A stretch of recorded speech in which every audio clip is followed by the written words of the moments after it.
Welcome back to another Armour tier list. Today we have 7 characters for your delight and or horror. Stick around to the end if you're a fantasy heroine fan, as I have a book update for you. I warn you in advance that we are not going to use all 5 of our possible tiers today. You'll see. Top tier is I'd wear it. It looks accurate or appealing or coherent, preferably all 3, and it also looks like someone could wear it as a costume on set or as a cosplay without wanting to die or commit homicide after 30 minutes. Pretty good is for things which are mostly fine, but there's just some stuff I'm not really on board with. Our oft necessary but neutral category is not actually armor, which you can now buy as a hoodie, by the way, and no, I will not stop mentioning that you can buy things as hoodies because the fact that we have merch now fills me with joy. Not actually armor means I make no comment on this as armor because it isn't. It clearly isn't meant to be, but I probably have some aesthetic or practicality related opinions on it anyway, so we'll talk about those. Could be worse. You can also get as a hoodie or as a mug, but the last time I tried to order it, you couldn't get a mug. I think they're back in stock now though. Is the category for it's clearly meant to be armor and it's not great,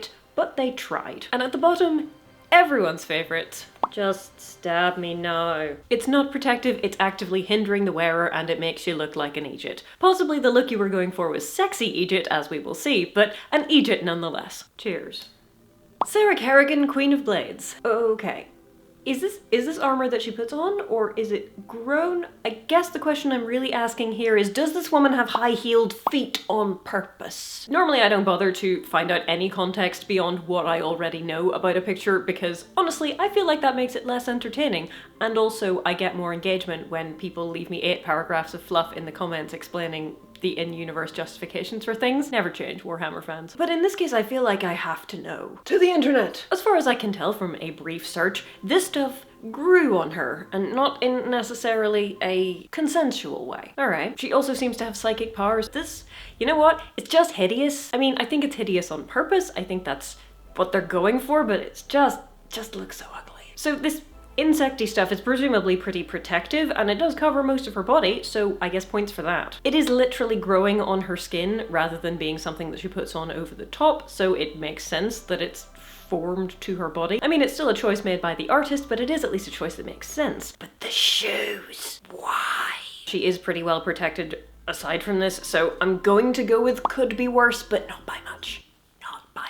Is close to the bottom tier, Miss Kerrigan. Because you can tell that sexy is the vibe they're going for, but it just comes across kinda weird. Never mind, moving on. Maple in her black rose armor with tower shield. Okay, full-on sexy Eejit, I see. I mean, you look at her and you go, oh, she's adorable, and she has a shield, we love a shield, but I'm assuming that you're a melee fighter in this getup. Your head and neck are completely unprotected, but there are really big, substantial chunks of metal covering your arms and legs. I mean, unlike Sarah Kerrigan, you didn't get forced to wear this stupid outfit, you chose it yourself. I mean, obviously someone had to design Sarah Kerrigan, but that's not really the point. From a diegetic perspective, she's doing better than you just because she didn't choose to have it on her. I mean, from a non-diegetic perspective, the high-heeled exoskeleton is stupid, but that's not really the point. In character, she chooses to put on this armor and carry this shield, and I'm like, but why the bare thighs? Also bare upper arms, and again, bare head and neck. The further out a piece of armor is from your center of mass, the heavier it feels, because moment. So for example, a pair of gauntlets are great to protect your hands, but something of equivalent weight is going to feel less encumbering if it's, you know, here or here rather than all the way out here. And given that the size and coverage and thickness of all of the bits of armor she is wearing, it's just like, honey. And yes, she does have a shield, and shields are great, but it is a massive shield, and she is demonstrably a wayfish kind of character. Like, can she hold it? Can she carry it? Can she fight with it? I'm just saying, you're gonna get tired really quickly. And if you can't lift it and turn it quickly, then if someone gets behind you, it is lights out for you. Sorry. Just stab me now. I mean, you are at least wearing cloth underneath all of the bits of metal, and so there isn't going to be as much chafing as with someone later on in this video, but still, just stab me now. Incidentally, you can also get Just Stab Me Now on an apron, and yes, I did wear that apron while cooking Christmas dinner with my husband this year. But I should tell you that it wasn't really a Just Stab Me Now kind of experience, because we were only cooking for 5, and we had this whiteboard which told us all the times that we needed to do things so that we could eat at a reasonable hour of the day, and it worked really well. Also, we have 2 ovens now, and it's amazing. Next, Warhammer 3's Miao Ying and Zhao Ming. There is a non-zero chance I pronounced those incorrectly, but I did my best. Now, the patron who requested these freely offered me the additional useful piece of information that this person is a ranged fighter and this person is a melee fighter. So That is good to know. Let us examine them on this basis. I don't particularly care for the very easy to grab horns on his helmet, but he is at least wearing a helmet, so there is that. I am a bit concerned about the mobility levels around his waist, but then again, I'm not quite sure what some of these pieces are made of. And there's a definite aesthetic. It's a very spiky aesthetic. I don't particularly care for it, but there's a definite aesthetic there. I don't know, this is where we kind of need a yellow tier that isn't for not armor, because I don't think it's bad enough to put in could be worse, but I don't like it enough to put it in pretty good.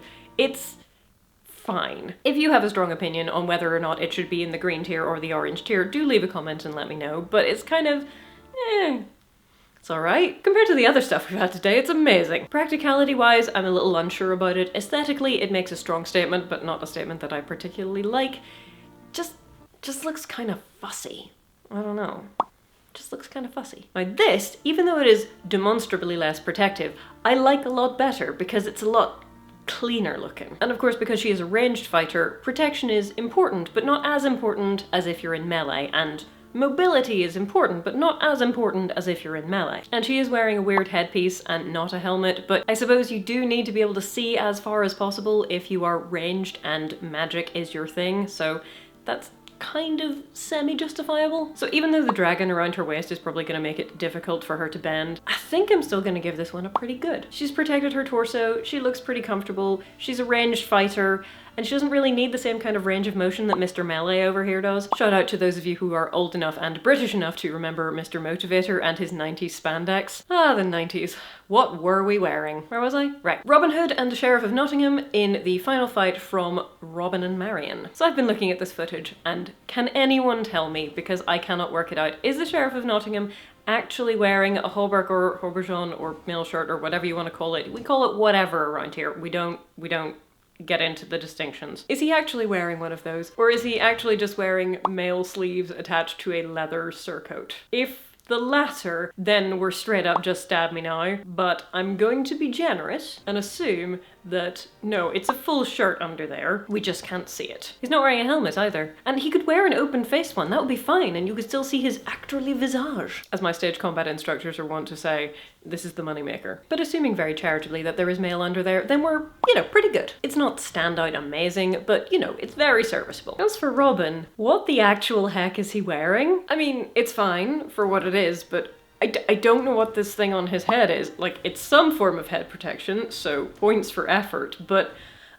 I look at this ensemble and coverage-wise, it's fine, but it offends me with its ugliness, so we're gonna go with could be worse. I feel like could be worse is the most accessible thing to put on merch because it doesn't matter if you know the context or not. Like, could be worse is a perfectly reasonable thing to have written on your mug. I don't currently have any could be worse merch in the house, but we're working on that, so let's finish up. Warhammer's Sigvald the Magnificent. Ah, look, it's another candidate for the Dressed Like a Sexy Eejit Club. I would like to tell you at this point that I genuinely burst out laughing the first time I saw this picture, and so I thank you for it. As I mentioned at the start of the video, I'm currently writing the fantasy heroine short series into an actual book, which is taking a large amount of my time because it turns out that writing books is hard and I've never done it before. But because of my patrons and channel members, that means that if my view count looks like this, because I haven't published any new videos in a few weeks, that's okay, because I have support by other means. But of course, financial support is not the only way you can bring me joy, because I invite you to gaze upon the Lucius Malfoy-esque magnificence of this.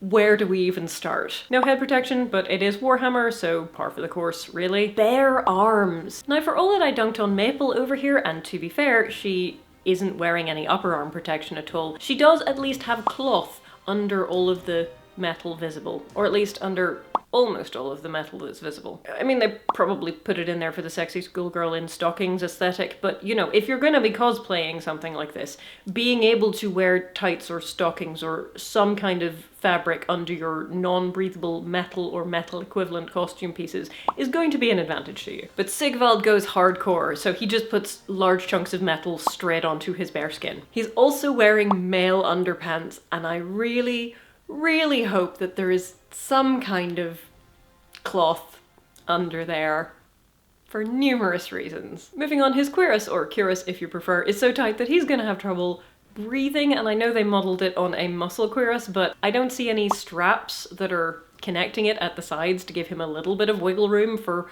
respiration. So yeah, that's gonna be interesting. Bending is also going to be a problem for him, significantly, I would think. On the plus side, he's got a shield. We love a shield. On the minus side, again, he's got a loincloth that's going to prove a little bit trippy if he tries to run around too much. I'm a little concerned. Honestly, it's so stupid that I love it. It is sexy Eejit armor at its finest. I mean, just stab the man now because he can't breathe, and if he runs, he's either gonna trip over that floaty bit of cloth at the front, or he's going to have an unfortunate accident with that mail armor that's covering his bits. But my gosh, looking at him gives me genuine hilarious joy, and you can't say fairer than that. So those were our 7 candidates slash victims for the day. Let's talk books for a second. I'm currently on version 2 of the draft of the fantasy heroine book, which is tentatively entitled One Crisis at a Time, and it is about 54,000 words long. It is also missing a few key scenes, most notably a couple between Caroline and Henry, but there we are. If you watched the video I did with Joriam Ramos about the process of writing the book, then you will be happy to know that there is another video on its way, but I did film the footage for that one a couple of days ago when I was quite ill, so I am not very coherent, so I apologize in advance for that, but what can you do? The thing was, I wrote quite a lot of words over the Christmas period. Possibly I should have actually taken more of a holiday, and if I had, that might have prevented me from getting really ill in the new year, but maybe, maybe not, who knows, it doesn't matter. 50-something thousand words is where we're at, and we'll see how we go from there. Full disclosure, I don't have any plans at the moment to traditionally publish this book, and so there is no deadline. It's just going to be done when it's done, but I will keep you up to date. In the meantime, video output will slow down a bit because it turns out that writing books is really hard and requires quite a lot of thinking. Shocking, I know. If you're a patron or channel member, you'll probably see more of the work in progress stuff for the novel, but in the meantime, here we are. Happy New Year. More on this story as it develops, and I'll see you soon.